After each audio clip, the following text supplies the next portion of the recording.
అసలు ఈ సినిమాలో చిరంజీవి గారిని మీరు ఏ విధంగా చూపించబోతున్నారు అన్న దాని మీద ఇప్పుడు ప్రజెంట్ ఉత్కంఠ అంతా మొత్తం అల్లుకుని ఉంది, దాని చుట్టూరా ఆవరించింది.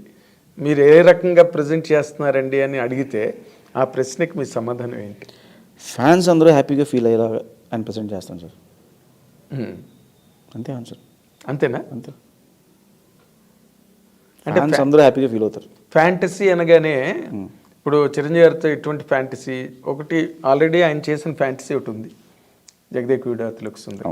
సో ఆ లైన్స్లో ఉంటుందా అనే ఒక జనరల్ చాలా డిస్కషన్స్ వచ్చినాయి సార్. జగదేక వీరుడు సుందరికి ఇది సీక్వెల్ అని ప్రీక్వెల్ అని వచ్చింది. బట్ ఇది ప్రీక్వెల్ సీక్వెల్ ఏది కాదు, ఇట్స్ ఫ్యాంటసీ ఫిల్మ్ అంతే. ఎందుకు మిమ్మల్ని అడుగుతున్నానంటే ఈ పాయింట్లు, మీరు చిరంజీవి గారితో సినిమా స్టార్ట్ చేసిన తర్వాత ఇదే ఫస్ట్ ఇంటర్వ్యూ అనుకుంటున్నాను నేను. అవును, ఇదే first interview. Yes, thank you for that and I dream should thank you for that. అయితే ఈ సినిమాకి సంబంధించి అశ్విని దత్ గారు కూడా ఒక నోటీస్ లాంటిది ఇవ్వడం.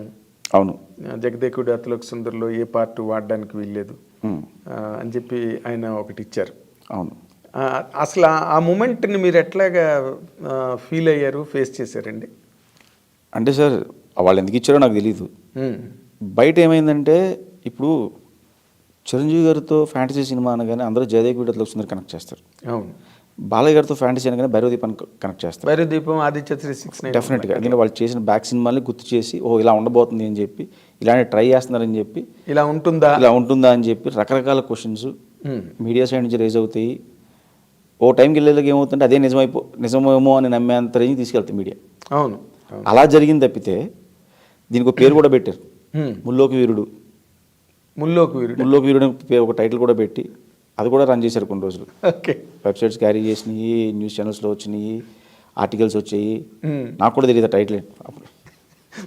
మీరు కూడా అనుకోలేదు? ఇంకా లేదు.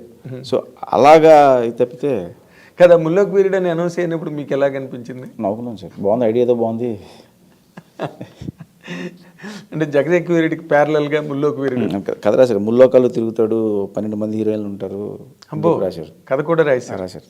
ఓ, అసలు మీ కథ కూడా సపోర్ట్ ఇచ్చారు. బట్ బాగుంటాయి సార్ అలాంటి. అదే అంటున్నా, మీరు వాడుకోలేదు మరి వాళ్ళు ఇచ్చిన కథని, మీ సొంత కథతో చేస్తున్నారు అంతేనా? అంతే. ఇప్పుడు నార్మల్గా ఎవరికైనా ఒక యంగ్ డైరెక్టరు మీలాంటి వాళ్ళు అంత మేజర్ మెగాస్టార్తో సినిమా చేసేటప్పుడు 100% అసలు ఇతను ఎలా చేస్తాడు ఈ ప్రాజెక్టు, అతనితో ఆయన మీద హై ఎక్స్పెక్టేషన్స్ ఉంటాయి.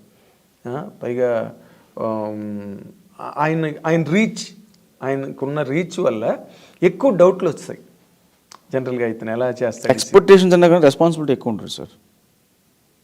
ఎందుకంటే అంత పెద్ద స్టార్ వన్ ఫిల్మ్ చేసిన డైరెక్టర్ని నమ్మి కథ ఇచ్చారు, ఓకే చెప్పారు అంటే అది మనకి చాలా రెస్పాన్సిబిలిటీ పెంచుద్ది. అవును, at the same time pressure కూడా ఉంటుంది. ఎందుకంటే ఈయన నమ్మినప్పుడు ఈయన ఎలా చూపించాలి, సో ఏ వేలో వెళ్ళాలి, ఇలాంటి రకరకాల డౌట్స్ ఉంటాయి. సో అవన్నీ క్లియర్ చేసుకుంటూ వెళ్ళడానికి నాకు చిరంజీవి గారు బాగా సపోర్ట్ చేశారు.